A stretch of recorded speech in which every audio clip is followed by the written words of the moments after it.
Jadi saya sampaikan bahwa secara umum yang kita pelajari malam ini terkait dengan capital akuisisi dan juga repayment cycle. Jadi yang terkait dengan cycle ini saya kira ada dua macam, paling enggak yang terkait dengan owner's equity gitu ya. Dalamnya ada common stock, preferred stock, ya treasury stock dan seterusnya. Ada return earning dan yang satu lagi itu terkait dengan paid in capital. Itu yang dalam satu klasternya owner's equity gitu ya. Satu lagi terkait dengan notes payable. Ya, secara umum ini ada 4 karakteristik lah dari cycle ini gitu ya. Yang pertama itu secara umum memang um, transaksi terkait dengan cycle itu sangat sangat jarang sekali gitu. Tapi ketika dia ada nilai material gitu ya. Misalnya kayak misalnya kayak obligasi gitu. Obligasi mungkin nggak secara rutin tuh dikeluarkan oleh si klien atau perusahaan, tapi sekali keluar jadi nilainya signifikan gitu ya, mewakili mungkin yang mewakili lah nilai itu signifikan dibandingkan dengan nilai total dari sisi liability-nya gitu. Nah terus yang kedua, um, karena memang dia nilainya itu material sehingga jadi auditor tuh lebih apa ya, lebih berhati-hati gitu. Jadi ketika satu transaksi itu dia nggak tepat, nilainya nggak akurat, itu malah malah nilainya bisa jadi material gitu ya. Ini memang fokusnya si auditor ketika mengaudit di cycle ini lebih ke tujuan audit yang completeness sama yang akurasi. Nah kemudian karakteristik lainnya yang ketiga gitu ya, memang ada hubungan apa ya, semacam hukum gitu kali ya, hubungan ada kandungan hukum tuh di dalam apa namanya, di dalam cycle ini. Jadi ketika kita menguji gitu terkait dengan tadi kedua hal itu ya, terkait dengan audit security sama notes payable itu memang si auditor mesti memastikan tuh apakah si klien sudah memenuhi requirement hukum lah yang melekat dalam dalam setiap sekuritas maupun dalam audit security-nya gitu ya. Itu yang menjadi mungkin concern si auditor juga ketika mengecek transaksi dan juga saldo terkait dengan dua hal tersebut. Kemudian yang keempat, ada hubungan hubungan langsung lah antara si bunga sama si dividen gitu. Gitu jadi memang ada, jadi auditor mesti menguji keduanya di antara interest expense dan juga interest payable-nya.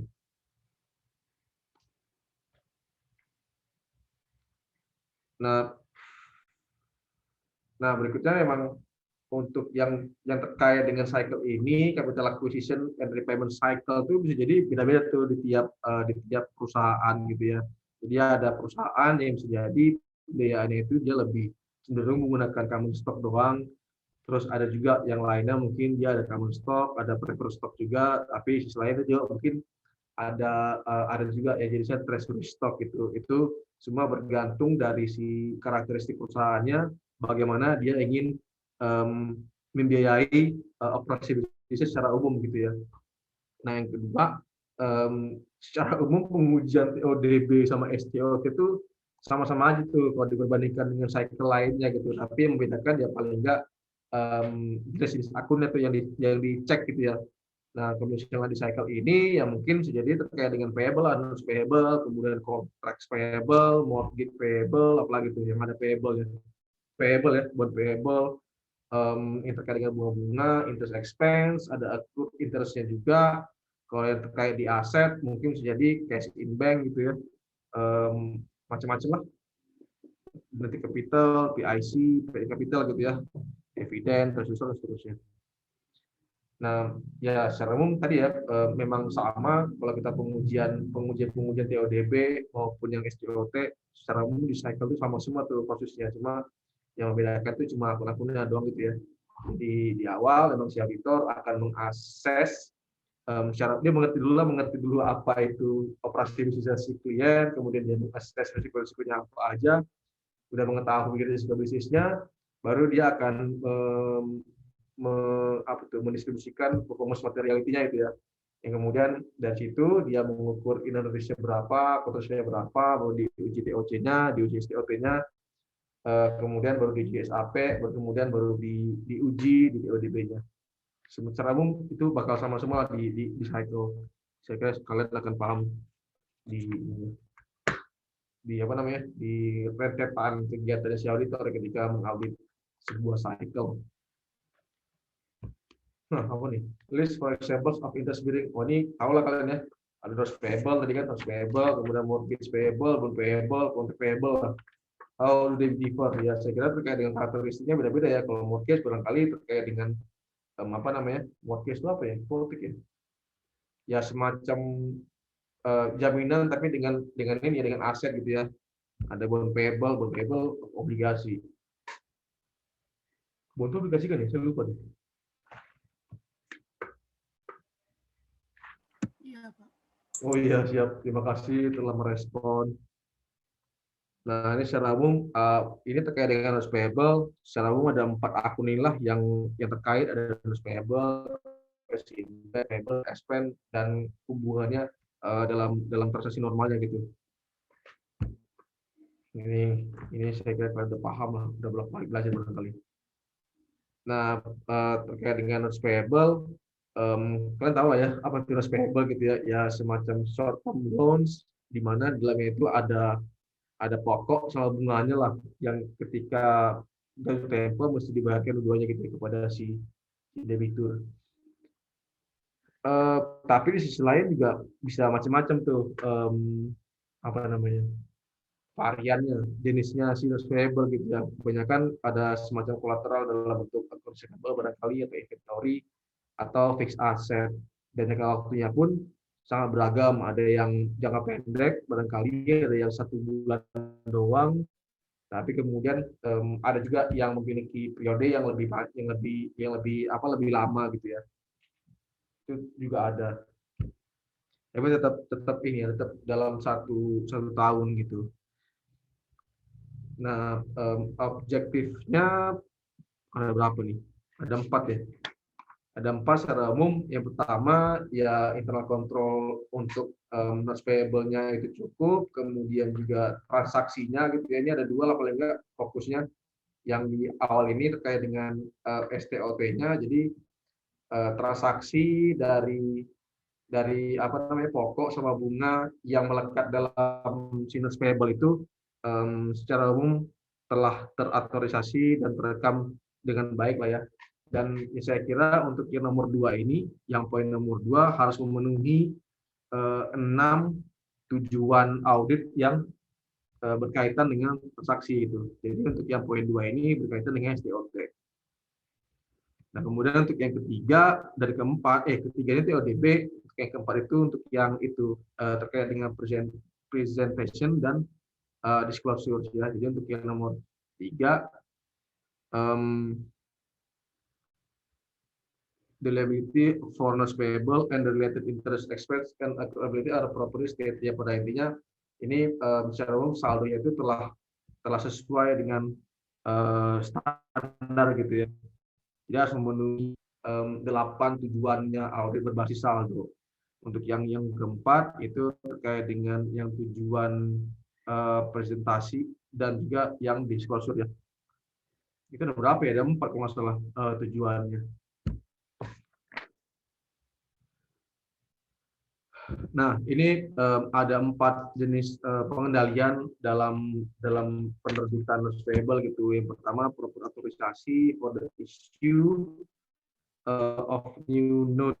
Saya kira ini mungkin mirip-mirip lah di setiap perusahaan gitu. Jadi ketika ada notes baru yang mau diterbitkan itu pasti melekat tuh tanggung jawabnya di BOD atau manajemen tingkat tinggi lainnya lah. Jadi nggak hanya di BOD, jadi ada manajemen di tingkat tinggi lainnya.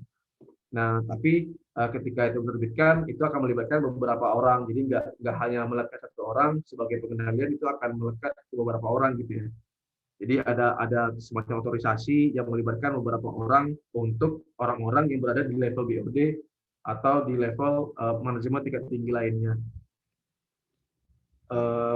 Dan itu juga mungkin bisa jadi akan melekat juga berapa besar nilai notes yang akan diterbitkan gitu ya.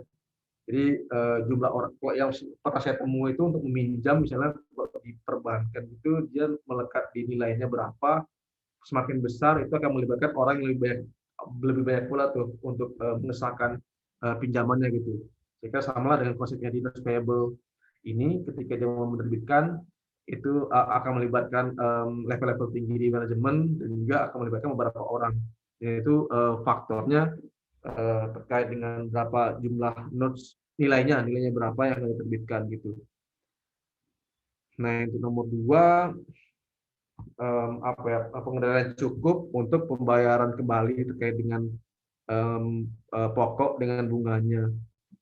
Ya, ini pada dasarnya ketika sudah terbit gitu ya, kemudian dibayarkan si bunga secara berkala. Pokoknya pada intinya ketika nos itu terbit, harusnya ada tuh bagian dalam perusahaan yang telah membuat jadwal kapan pembayaran bunganya secara rutin dan kemudian satu bulan yang tempo gitu. Nah, ketika ada jadwal itu yang mesti dicek gimana pembayarannya gitu ya, nanti bagaimana pengakuan di dalam utangnya dan seterusnya. Jadi ada pengendalian di mana jadwal itu akan terhubung ke masing-masing unit di dalam perusahaan gitu. Ada di accounting maupun yang ada juga yang di account payable-nya.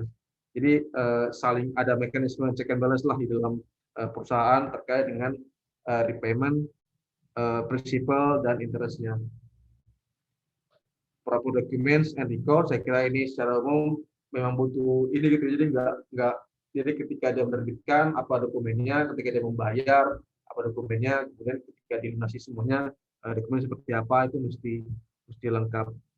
Yang keempat itu terkait dengan periodic independent verification. Jadi kan gimana ya, ini kalau dalam sistem bukan metode juga, bentuk bentuk third line of defense gitu ya, ada yang lini pertama, lini kedua, lini ketiga. Ini saya kira untuk nomor 4 nih sebagai pengendalian kedua lah, di level kedua. Jadi ada orang yang bertugas, ada orang yang di luar sistem gitu, di luar sistem itu di luar fungsi account payable, accounting gitu ya, yang dia tuh yang merekonsiliasi ya, gitu. Yang merekonsiliasi, merekap gitu, cocok nggak nih antara jadwal dan pembayarannya gitu. Jadi dia yang secara independen kayak mengecek kembali apa yang telah diterbitkan apa aja, kemudian pembayaran seperti apa dan terus seperti apa. Itu yang perlu saya kira untuk penerbitan payable gitu. Jadi orang yang bertugas sebagai independen verifikasi ini dia harus bebas dari prosedur penerbitan sampai pelunasannya gitu ya. Jadi kayak apa ya, kayak ya pokoknya dia nggak inilah, nggak gabung di mana yang terkait dengan cycle ini gitu ya. Barangkali dia mungkin ada di ini kali, di kepatuhan internal barangkali, atau mungkin dia menyatu di bagian treasury. Apalagi nih, test of control for payable and related interest should emphasize. Oh ya, jadi ketika menguji TOC-nya itu paling nggak ketika mengembangkan prosedur auditnya seharusnya memang menguji keempat hal ini gitu ya. Ini adalah pengendalian pokok dalam pengelolaan notes payable. Jadi harus dikembangkan prosedurnya mengarah ke pengujian keempat kontrol ini.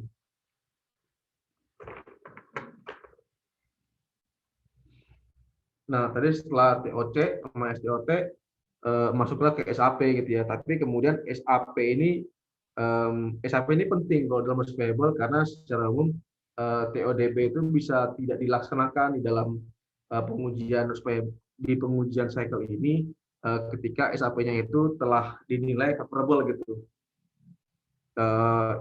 Yang tapi pas menguji SAP itu harus menguji yang 3 hal ini gitu ya, completeness, akurasi, dan presentasinya. Jadi untuk yang completeness, saya kira itu terkait dengan semua notes payable yang ada itu termasuk dalam angkanya gitu ya. Kemudian semua notes payable yang telah dijadwalkan gitu dari pembayaran penerbitannya, pembayaran si interest sampai dengan pelunasannya itu telah tercatat dengan akurat. Jadi completeness, akurasi, dan presentasinya.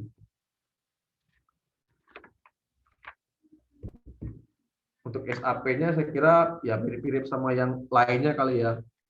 Jadi yang diperbandingkan itu yang pertama ngomongin terkait apa ya, menghitung ulang em, menghitung ulang interest expense dari basis rata-rata ini ya, rate bunganya tuh, dan overall monthly interest payable-nya. Jadi itu pasti statement itu terkait dengan bisa jadi interest expense itu salah hitung gitu ya, ada misstatement baik lebih maupun kurang. Kemudian memperbandingkan individual notes yang lagi outstanding itu dengan um, diperbandingkan dengan notes yang outstanding juga di tahun sebelumnya gitu ya. Kemudian yang terakhir diperbandingkan itu total balance-nya notes payable, interest expense, dan atau interest dengan tahun-tahun sebelumnya. Ini lebih cenderung lebih ini sih, lebih apa namanya, lebih lebih sederhana lah dibanding pengujian lainnya gitu. Tapi bisa dia malah lebih rumit. Ini kita belum ngomongin terkait dengan yang ini ya, terkait dengan yang saham tuh. Saya kira NOS ini nggak akan lebih susah daripada saham ya. Tapi baiknya itu ntar kalau saham ngomongin STOP-nya ketika ada pembelian saham kan berarti kita mesti menguji transaksi ini ya. Um, apa namanya, pencatatan sahamnya itu di perusahaan gitu. Benar nggak ketika dia beli segini itu yang didapatkan porsi itu segitu gitu misalnya. Dia belinya misalnya harga 10.000 gitu. Beberapa lot itu akan menghasilkan kepemilikan 10% gitu misalnya. Nah 10%-nya itu mesti diuji kan ya. Jadi naik turun itu mesti diuji tuh setiap waktu oleh si auditor. Untuk yang saham itu agak repot sih sebenarnya.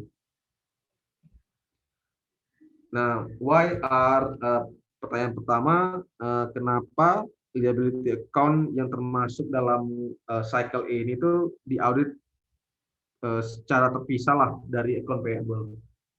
Ada yang mau ini nggak berkomentar? Kenapa kita perlu melakukan audit inilah kayak audit interest payable-nya gitu? Kenapa ini nggak melekat dalam audit di cycle account payable, acquisition dan payment? Kenapa tuh kira-kira? Kalau akun payable kan itu Pak, dari operating kayak penjualan itu, beda sama liabilitas. Akun payable nggak ada interest-nya. Oh gitu ya. Jadi fokusnya ke interest-nya gitu ya. Jadi ya bisa. Kira bisa. Gitu. Lebih kan, tapi kan nggak hanya account payable gitu ya. Kalau di akuisisi dan payment itu kan yang disebut payment itu bisa macam-macam gitu ya. Nggak hanya account payable sih. Tapi masuk akal juga penjelasannya tadi. Siapa tadi? Asaf ya? Iya Pak. Oh ya siap. Ada yang lain nggak mau komentar?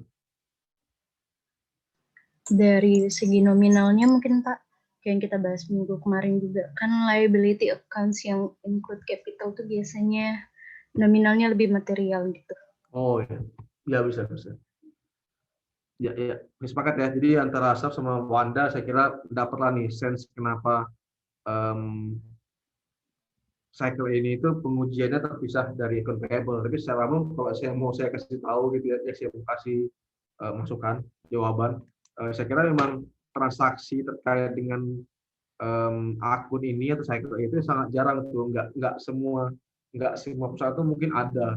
Tapi ketika ini ada, kalau kita nggak menguji ini, dan kita menguji itu menyatu dalam cycle yang payment token payable, itu ada kekhawatiran atau resiko bahwa nanti ketika sampling itu nggak dapat gitu. Kita nggak dapat menguji terkait dengan cycle ini gitu ya. Paham nggak? Jadi ketika kita nggak melihat ini sebagai cycle, jadi ini akan melekat dalam cycle yang sebelumnya, yang diakuisisi dan payment gitu. Nah, ketika kita menguji di cycle itu ada kemungkinan karena ini jarang sifatnya, kita agak mengenyampingkan tuh. Nanti akhirnya pas sampel tuh nggak dapat, yang pada akhirnya nggak keuji tuh saldo di dinas payable dan common stock dan seterusnya gitu. Jadi nggak, kekhawatiran memang ada risiko nggak keuji lah pada intinya gitu ya. Which internal control should the auditor be most concerned about in the audit of notes payable? Ya ini sama kayak tadi ya, ada 4 itu kan ya. Yang tadi ada proper authorization, kemudian adequate control, proper document, code, dan independent verification. Itulah ya, secara umum untuk yang notes payable. Jadi tadi ngomongin terkait dengan STOT-nya si notes payable yang diuji sama auditor itu pengujian schedule-nya berarti ya. Jadi ada notes payable terbit itu dibikin schedule-nya gitu, kapan dia mesti bayar, kapan dia mesti lunas, itu yang diuji oleh auditor gitu. Secara individual si notes payable. Tapi ketika PLDB-nya yang diuji saldonya gitu ya. Berapa yang outstanding dan seterusnya. Itu pun kalau ada yang outstanding ya. Jadi makanya difokuskan si notes payable oleh si auditor itu di SAP-nya gitu. Jadi ketika SAP-nya mungkin sudah hasilnya favorable, kita nggak perlu lagi menguji TODB-nya. Izin Pak, Itu si di Wanda. kolom chat ada pertanyaan dari Laksmi Laksmi di mana? di chat. Di chat. Si ada chat ya? Oh iya. Izin bertanya, kalau notes payable itu apakah perlakuannya sama dengan aset tetap di mana STOT-nya hanya terjadi pada tahun penerbitan dan penjualan, lalu untuk mengaudit TODB-nya pada pembayaran bunga. Kalau saya selagi misalnya ya, izin bertanya Bu, kalau notes payable itu apakah perlakuannya sama dengan aset tetap di mana STOT-nya hanya terjadi pada tahun penerbitan, STOT-nya pada tahun penerbitan, penjualannya, lalu untuk TODB-nya pada tahun pembayaran. Pengaudit.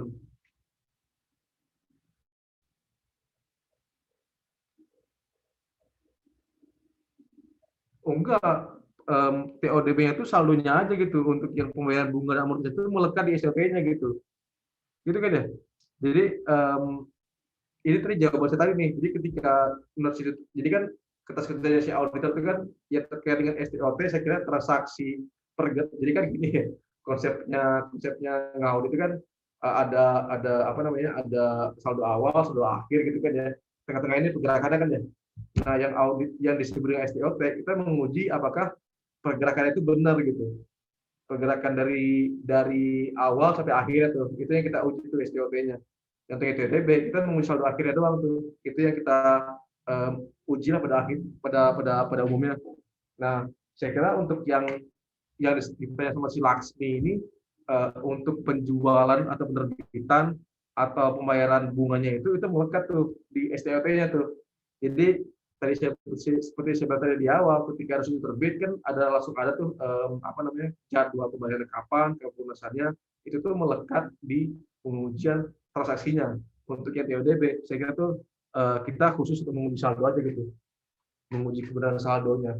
Makanya untuk kalau sifatnya notes payable itu dia hanya bersifat 1 tahun, saya kira ketika SAP-nya hasilnya favorable, kita memang nggak butuh lagi tuh penguji TODB gitu ya, karena pada akhirnya uji-ujinya ya pasti benar tuh saldo akhir di dalam laporan keuangannya. Kira-kira begitulah. Ada yang mau komentar nggak? Permisi Pak. Siapa dulu? Halo. Halo, siapa dulu? Ezra Pak. Kedengeran nggak suaranya? Dengar. Ini Astrid deh. Bukan. Halo. Halo.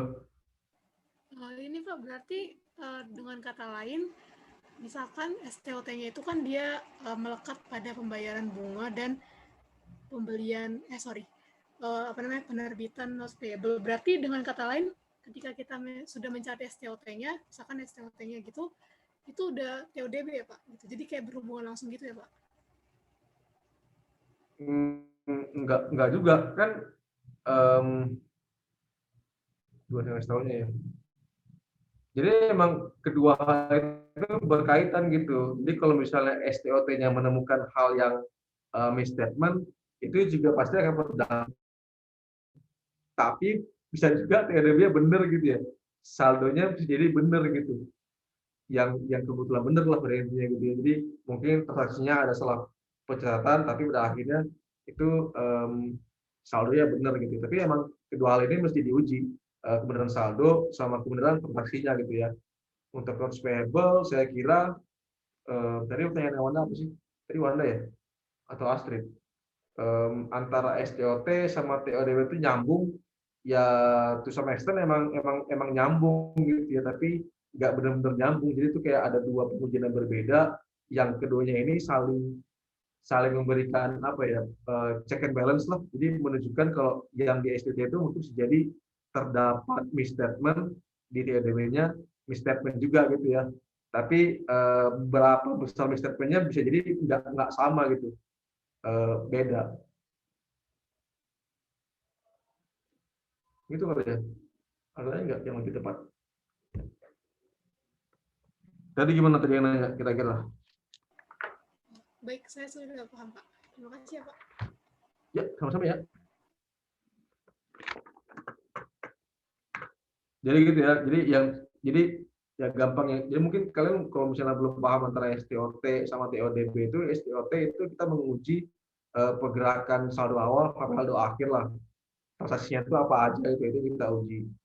Untuk yang TODB kita menguji saldonya gitu. Makanya kalau misalnya ngomongin terkait dengan accounts receivable gitu misalnya, yang kita uji itu transaksi mana aja tuh yang akan menggerak-gerakkan saldonya si accounts receivable gitu ya. Untuk menguji saldo sendiri, kita juga mengujinya dengan pihak ketiga gitu. Kita mengkonfirmasi apakah benar saldo yang kita akui itu ke dia itu sebesar sekian gitu ya. Jadi itu ada dua sisi, kita menguji transaksinya benar, ada di lengkap, yang saldonya juga sama gitu ya, akurat dan terjadi lah, ada di pihak tiganya untuk yang accounts receivable. Baiklah, kita lanjut kalau begitu. Kita lanjut ke owner's equity. Secara umum ada dua lah, untuk yang ada dua jenis ya terkait dengan owner's equity itu. Jadi kalau dari sisi auditnya, pengujian owner's equity untuk yang korporasi yang udah IPO lah, yang udah punya saham gitu ya, daripada yang bukan yang udah IPO ya, yang udah IPO sama yang belum IPO itu akan lebih susah menguji yang udah IPO ya, yang udah IPO gitu. Karena sahamnya itu secara umum dimiliki oleh banyak orang gitu kan ya, dan transaksi pergerakannya mungkin akan lebih banyak, lebih luas daripada yang closely held corporation. Ya kalau misalnya closely held corporation kan paling dia dimiliki oleh beberapa orang doang kan ya.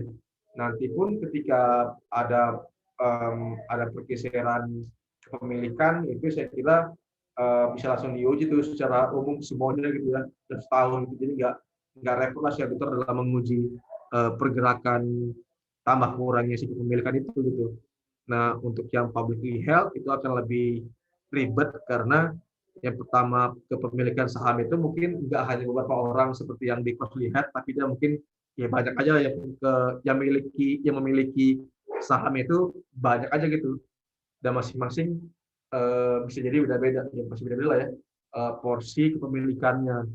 Kemudian ketika setiap hari itu akan ada pergerakannya tuh, naik turun kepemilikan dari setiap si pemilik sahamnya gitu ya. Makanya ketika mengaudit perusahaan yang udah IPO, saya kira itu akan lebih sulit daripada yang enggak IPO gitu. Ini azan, bukan kan? Oh, ngaji nih. Jam 8 kok azan. Nah, yang akan kita bahas secara umum ada tiga inilah, ada capital common stock, PIC, dan return earning.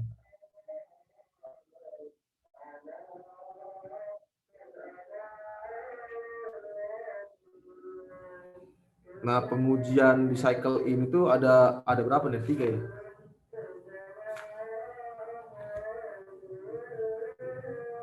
Ada 3 inilah tujuan auditnya gitu ya, pengujian si audit equity gitu ya. Pertama terkait dengan pengendalian internal, capital stock dan dividennya itu cukup. Kemudian juga transaksi owners equity-nya itu kerekam gitu ya, kerekam dengan baik ya, dengan benar lah, akurat gitu ya.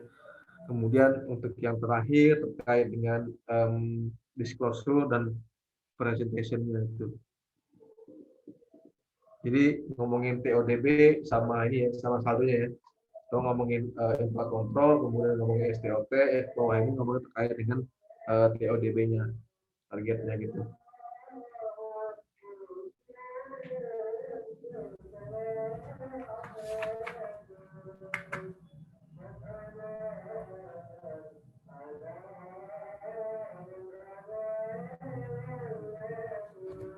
Nah, ini internal control yang penting di dalam owner's equity. Yang pertama sama tadi ya kayak notes payable gitu ya, proper authorization of transaction gitu. Jadi ketika si perusahaan dalam menerbitkan saham atau mungkin yang membeli kembali saham itu, saya kira mungkin sudah ada penilaian internalnya itu setiap perusahaan, tinggal si auditor menilai lah kira-kira penilaian ini sudah cukup atau belum gitu ya, terkait dengan dua hal tadi lah, paling nggak ngomongin penerbitannya gimana, membeli kembali seperti apa gitu. Ya saya kira mungkin akan melibatkan sama ya kayak yang tadi di notes payable tuh, BOD atau manajemen tingkat tinggi lainnya. Misalnya untuk yang penerbitan saham gitu misalnya, jenis saham-saham apa aja yang akan diterbitkan, itu siapa yang mengesahkan, kalau common stock siapa yang mengesahkan gitu ya, kalau preferred stock siapa yang mengesahkan, kemudian ketika jumlah shares yang akan diterbitkan sekian siapa yang mengesahkan, dan seterusnya. Jadi ngomongin dari jenis sahamnya apa aja, berapa jumlah saham yang akan dijual, diterbitkan, kemudian nilainya itu berapa, par value-nya, kemudian bisa jadi kayak karakteristik yang melekat lah di dalam sahamnya itu adalah yang apa ya, yang mengotorisasi gitu. Untuk yang repurchase saya kira sama kayak tadi, sama kayak karakteristiknya apa gitu ya, kapan dia harus merepurchase-nya gitu, itu saya kira pasti ada kayak kesepakatan bersama, mungkin dalam bentuk notulen rapat atau minutes of meeting di antara BOD gitu ya, berapa yang harus dibeli dan seterusnya, berapa nilai yang harus dibayar.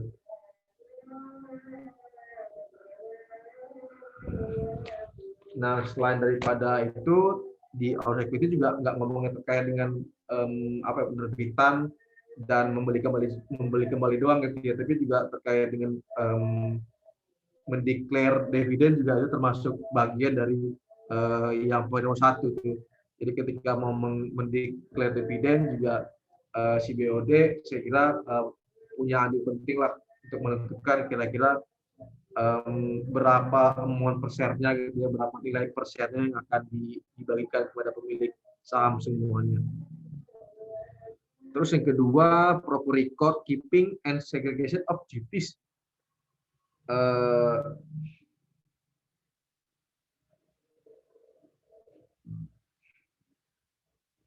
Ini secara umum memang ya pokoknya ketika ada pembeli, jadi setiap pergerakan saham gitu, siapa yang beli, siapa yang jual itu mesti kerekam di dalam corporate record tuh.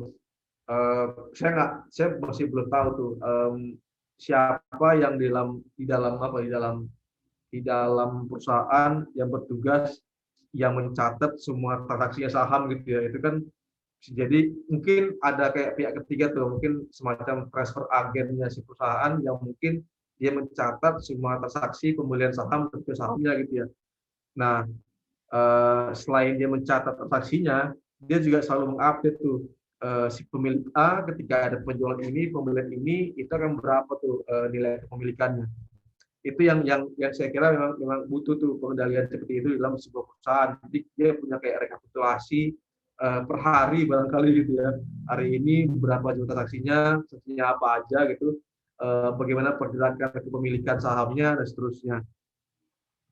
Kemudian yang kedua, apalagi nih? Nah, ketika pencatatannya sudah benar gitu ya, kita uji bagaimana dia mencatatnya gitu dari pihak ketiga barangkali. Nah, itu pada akhirnya akan menjadi sebuah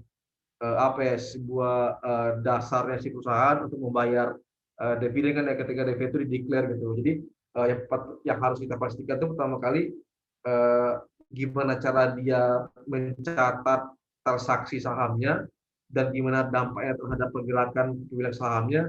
Nanti yang ujung-ujungnya akan berdampak pada pembayaran distribusi dividennya gitu. Jadi jangan sampai dia salah mencatat, ada salah porsi kepemilikan si pemilik saham gitu ya, yang akhirnya malah nanti ada yang dirugikan gitu lah kira-kira, atau perusahaan dirugikan.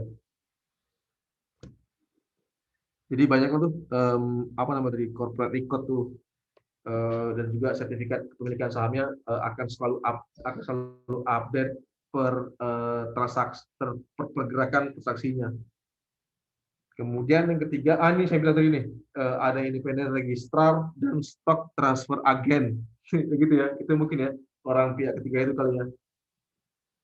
Jadi si dua orang inilah yang pertama dia yang mencatat segala transaksi dan juga dia juga yang selalu mengupdate berapa apa namanya berapa perubahan dari komposisi kepemilikan sahamnya.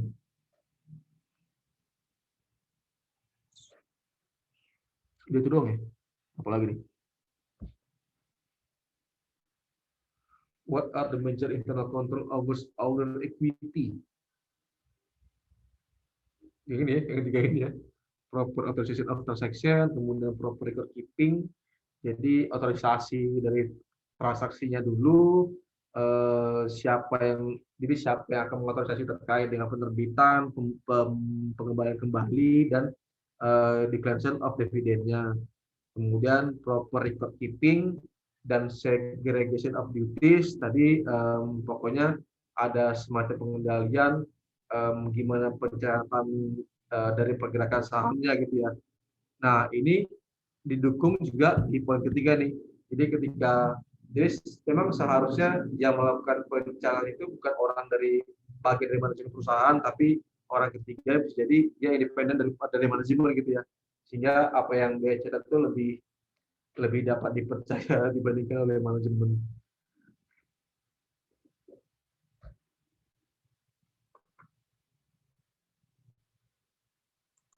How does the audit of our security for a closely held differ? Ya jelas beda ya. Kalau yang closely held kan paling dia dimiliki oleh beberapa orang doang tuh. Tapi untuk yang publicly held itu akan dimiliki oleh lebih banyak orang.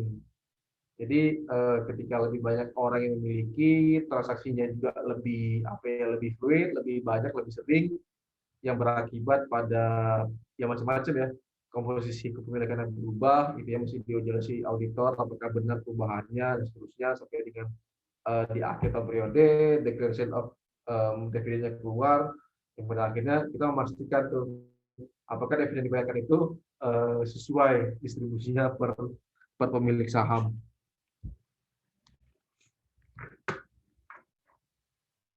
Bisa ada.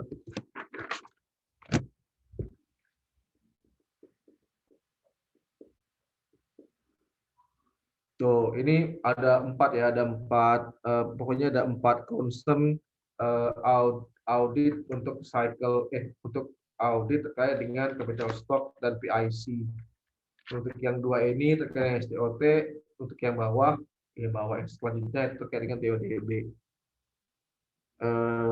Yang pertama, existing capital stock transaction are recorded. Ini yang mungkin tadi berhubungan sama yang ini ya, berhubungan dengan yang ini nih.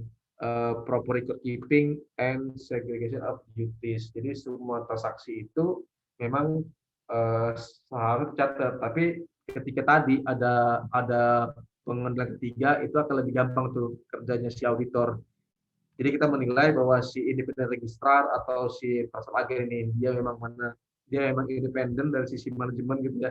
Kita bisa menggunakan data yang dia miliki gitu untuk mengetahui atau menguji terkait dengan semua transaksi dari capital stock-nya itu sudah terekam gitu ya. Kemudian yang kedua, recorded capital stock transaction occurred and are accurately recorded. Ini sama juga ya. Jadi ketika pokoknya ketiga itu yang nilai paling oke lah, paling enggak untuk dari sudut pandang si auditor. Tapi kemudian menjadi hal yang biasa itu bagi auditor ketika mungkin penilaian ketiga itu nggak ada, itu menjadi hal yang biasa. Si auditor tuh harus menguji kembali semua pergerakan ini ya, semua pergerakan apa namanya, pergerakan transaksi pembelian saham dan penjualan saham tuh. Jadi emang harus diuji dari transaksi yang sangat banyak itu, diuji dan diperbandingkan dengan perubahan komposisi pemilik sahamnya. Yang ujung-ujungnya akan berdampak pada tadi ya pembayaran dividen itu.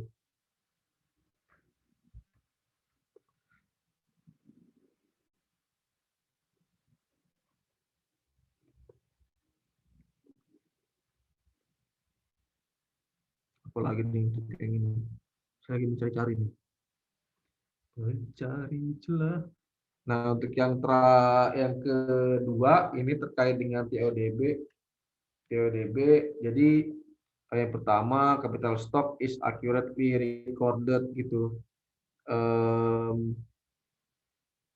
Jadi sama nih, dia kayak melakukan apa ya, melakukan perhitungan ulang lah pada intinya. Dia menguji dari apa ya, dari rekapitulasi. Ya, pokoknya pada intinya ketika ada si penilai ketiga, kerja si auditor lebih gampang gitu ya. Tapi ketika itu nggak ada, ya mesti dihitung dari awal lagi lah semua pergerakan sahamnya tuh. Saham saham di terakhirnya berapa gitu misalnya. Saham yang outstandingnya berapa di tanggal neraca, kemudian dikonfirmasikan ke pihak tadi si transfer agen atau si independen registrar, itu yang paling gampang. Tapi pada sebenarnya memang harus menghitung ulang ketika harus mereview performance pergerakan saham dari awal sampai akhir.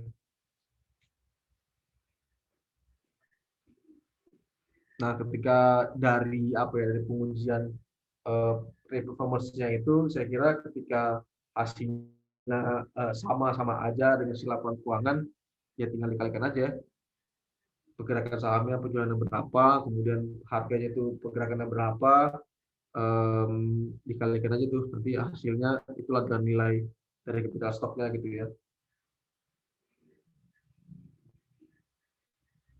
Nah, ini kalau ngomongin terkait dengan common stock doang gitu, ya mungkin dia nggak punya transaksi lain lah, misalnya kayak stock split itu misalnya, atau mungkin dia punya convertible stock atau stock option, stock warrants, itu akan lebih ribet lagi tuh pengujian si share itu gitu ya. Jadi kita tadi asumsinya di awal tuh masih capital stock yang biasa lah, yang transaksinya itu yang si perusahaannya juga dia nggak punya tools yang lebih beragam gitu untuk mendapatkan dana untuk pembiayaan operasinya gitu ya. Kita belum ngebahas terkait convertible stock, stock option, stock warrant dan seterusnya.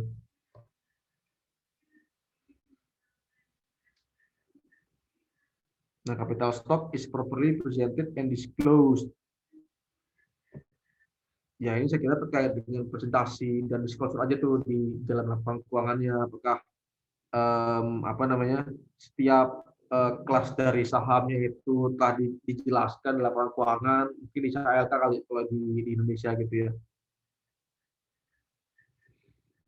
Nah, ketika dia mungkin punya tadi semacam tools convertible stock, stock option itu mesti harus didiskusikan juga di laporan keuangan gitu ya.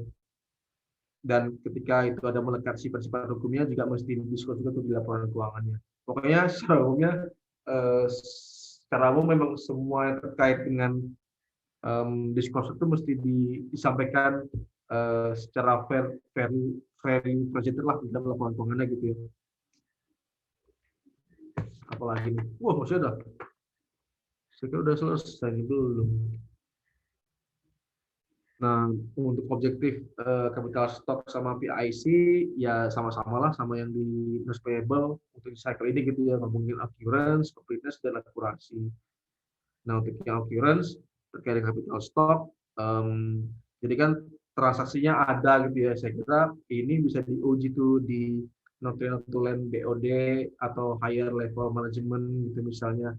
Ya notulen itu ya notulen atau minutes of meeting gitu ya. Itu semacam bentuk otorisasinya si BOD ketika dia ingin menerbitkan saham gitu misalnya. Untuk yang completeness dan akurasi itu dia kayak semacam re-performance lah. Kalau misalnya nggak ada independen registrar atau si transfer agen, kita mesti re-performance ulang terkait dengan transaksi pembelian dan penjualan sahamnya. Secara begitu sih. Ini untuk yang capital stock dan PT capital. Nah, untuk yang return earning, saya kira jadi setiap perusahaan itu nggak semuanya itu punya transaksi yang mungkin akan bersinggungan dengan return earning gitu. Ya, yang secara umum memang yang bersinggungan sama return earning mungkin cuma net profit doang gitu ya.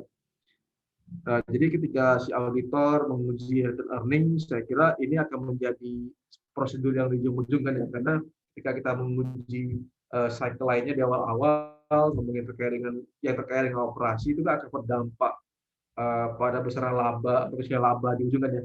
Jadi ketika pengujian return earning ini akan berada di posisi yang paling akhir tuh setelah semua cycle selesai, itu baru kita menguji return earning-nya.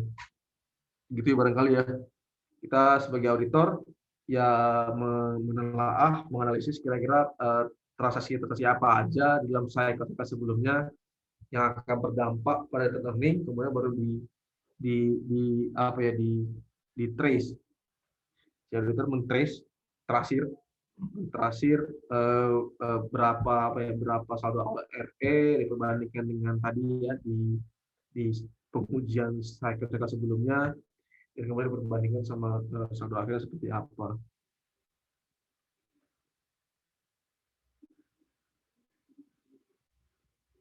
Sekarang begitu kali ya return earning.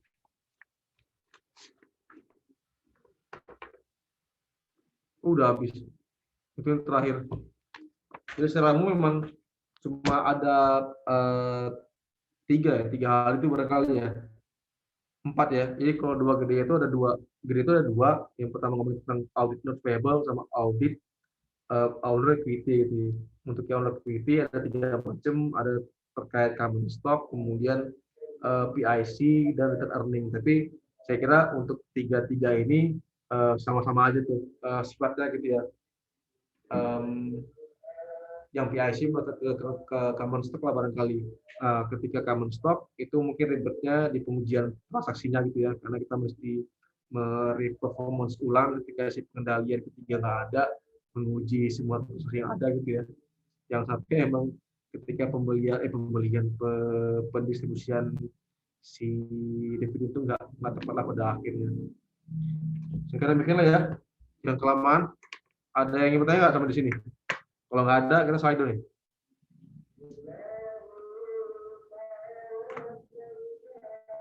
Apakah ada yang ingin bertanya? Apakah semua sudah ngantuk?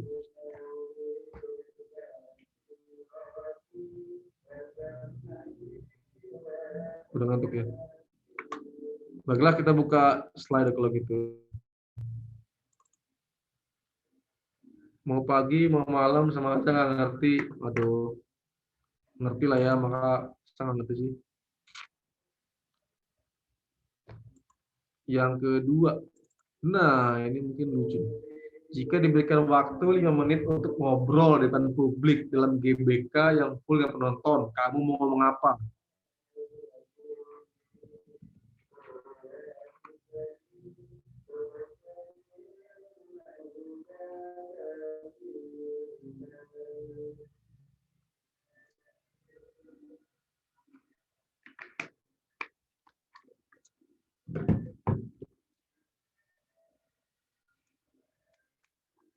GBK itu bukan ini ya, bukan Gelora Bung Karno ya, tapi Garuda Wisnu Kencana. Hapuskan sistem DO dari stand.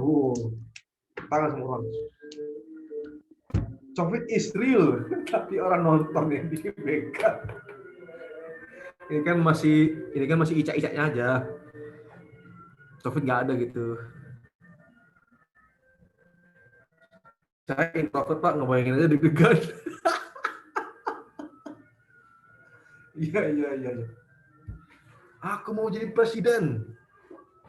Semua orang senang kecuali aku, siap.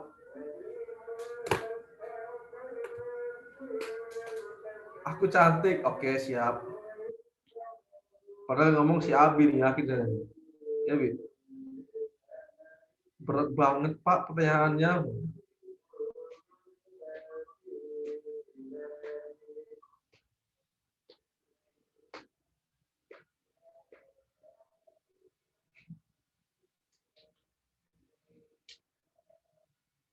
Nggak tahu mau beli truk. Nggak tahu mau beli truk. I will make everybody fall in love with me. Oh, nice. Lah malah nggak bisa ngomong Pak. Mau ngibrit aja ke belakang, boleh lah ngomong. Woi, gue jomblo. Siap. nggak ngomong, diam aja. Motivasi untuk selalu hidup semangat dan jangan lupa berdoa. Hai Hydra, siap. Ya, jangan tidur. Dosen AKSK itu baik banget. Oh, siap. Siapa namanya? Kalau sebutkan namanya ya, nanti saya naikin nilainya. Nobody, orang bisu be like. Oh, siap. 5 menit habis buat mikir mau ngomong apa, Pak. Nggak sempet jadinya.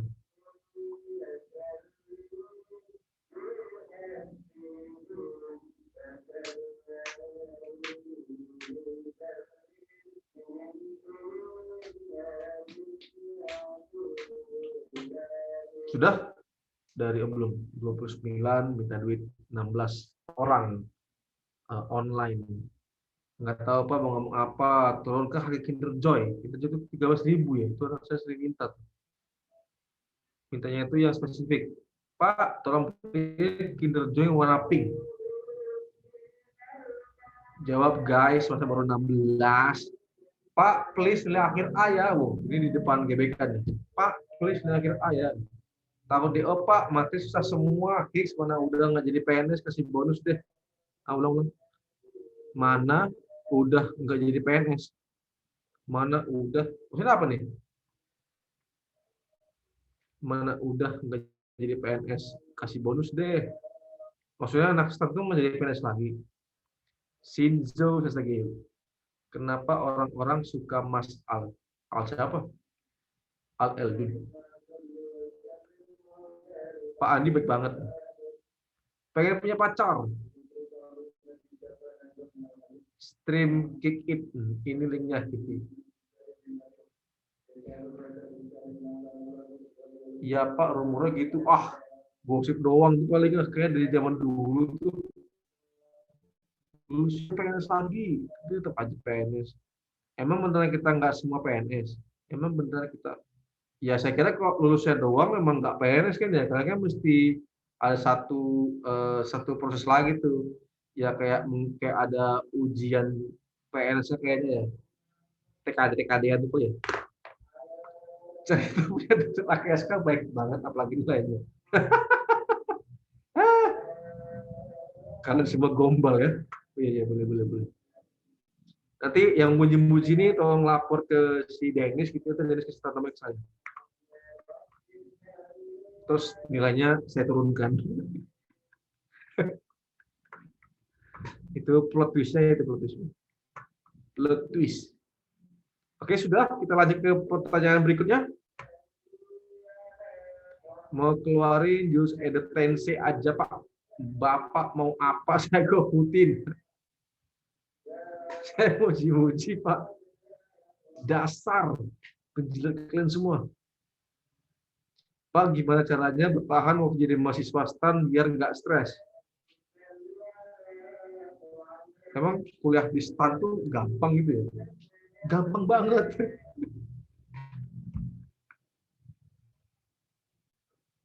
Ya, bertahannya gimana? Saya itu juga bukan mahasiswa yang baik sih. Saya belajar ketika ujian doang gitu ya. Ketika ujian pun saya cuma belajar dari soal-soal tahun-tahun sebelumnya sama dari slide. Jadi secara umum saya tuh nggak dapat banget lah sari-sari mata kuliahnya itu ya, apalagi auditing gitu. Pak, by Haiki chat di Zoom mana? Mampus. Kenapa tuh? Woi, cewek Haiki lagi ngatain saya di mampus gitu. Wah, by Haiki. Enggak, Pak. Bukan, Pak. Aduh. Berarti Pak Haiki nilainya turun di berarti.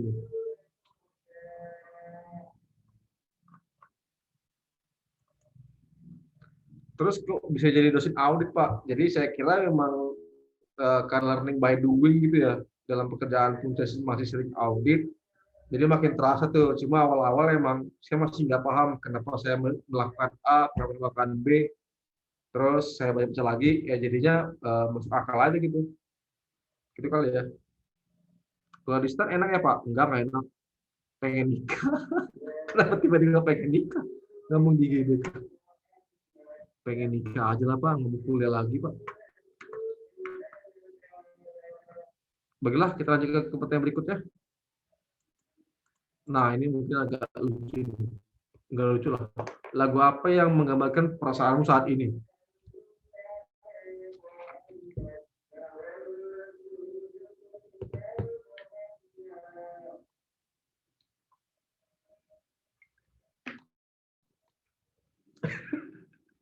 Ini terpesonanya yang mana nih? Yang versi TNI, versi polisi, versi yang trio ya, 5 orang tuh yang di tepi pantai. Terpesona. Nosebleed secukupnya Hindia. Nggak tahu Pak, tapi terpesona sangat terngiang-ngiang. Saya malah terngiang-ngiang gerakannya tuh.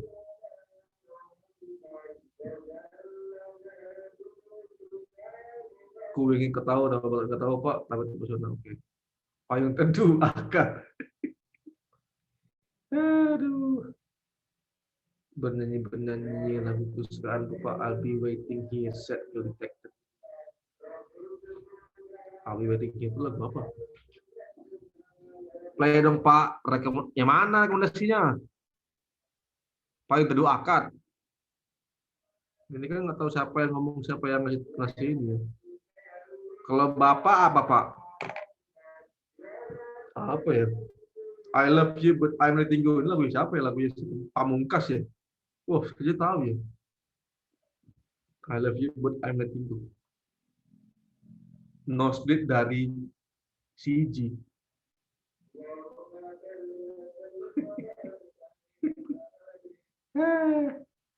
Fisip meraung, gedang goreng, adik pejiwa ungu bujang buntu. Lagunya Cang Suter main serong. Bangun tidur, tidur lagi. Oke, siap.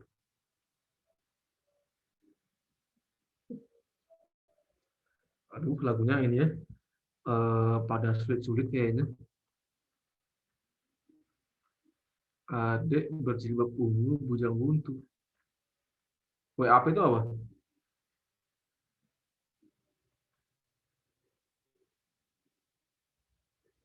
Pernah nggak ready? Pernah. Reality Club is the answer.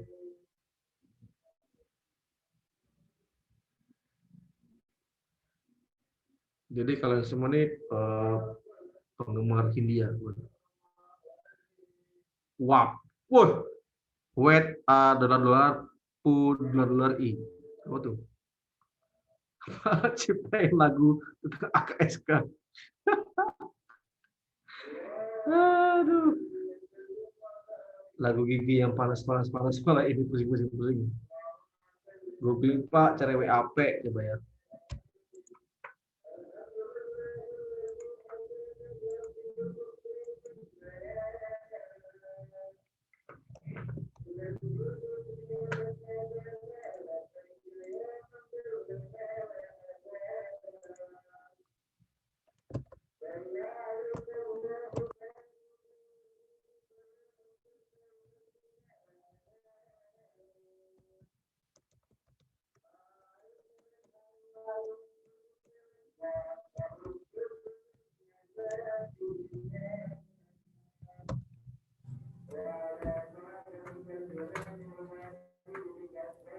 Wih, apaan nih? Wah. Cardi B. Sama siapa nih? Sama Fit Megan Thee Stallion.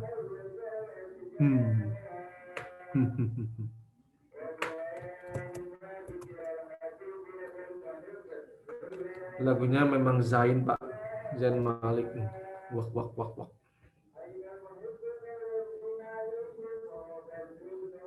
Kita nonton bareng MV-nya bertahun. Pastinya ada yang nggak bener nih. Saya mencium bau-bau nggak bener nih. Ya kalian bisa masing-masing nonton lah ya di HP masing-masing ya. Baiklah, 23 orang nih, 6 orang lagi mungkin lagi nonton Indosiar kali ya. Nonton apa tuh, sinetron apa? RCTI Pak. Oh RCTI. Suara hati istri. Yang kalau Ku Menangis itu apa? Indosiar kah? Bukan ya? Suara hati istri Pak. Oh ya, itu. Indosiar Pak. Suara hati istri, oke. Siap. Saya nggak pernah nonton sinetron, saya cuma nonton TV itu di Metro sama Kompas doang. Selebihnya nggak pernah. Si Bayhaki kenapa nih mampus? Mungkin Bayhaki maksudnya pengen ini ya, pengen apa sih caranya? Mau japri gitu, cuma ternyata ke everyone. Nggak apa lah ya. Kalau Bayhaki memang nilainya mungkin terus sedikit lah, nggak apa lah ya. Oke, dengan KSP ini. Kira-kira kamu mampus doang tuh. Waduh, waduh. Kayak Oke, baiklah. Saya kira cukup hari ini ya. Secara umum materi hari ini terkait itu ya audit terkait notes payable, kemudian yang owner security terkait dengan common stock dan paid in capital. Kalau mau nanya silakan, nanti akan saya post bahannya di Google Classroom ya. Mau nanya Japri boleh, mau nanya di grup juga boleh. Baiklah, sampai ketemu di hari Sabtu untuk pertemuan berikutnya. Ada tugas nggak sih? Saya lupa. Nanti lah ya. Kalau misalnya ada tugas pun akan saya undur lah, nggak di deadline di hari Sabtu ya. Itu barangkali. Baik, terima kasih atas partisipasinya. Assalamualaikum warahmatullahi wabarakatuh. Waalaikumsalam warahmatullahi wabarakatuh. Terima Kasih, Pak. Terima kasih, Pak. Makasih, Pak. Makasih, Pak. Makasih, Pak. Yuk, siap.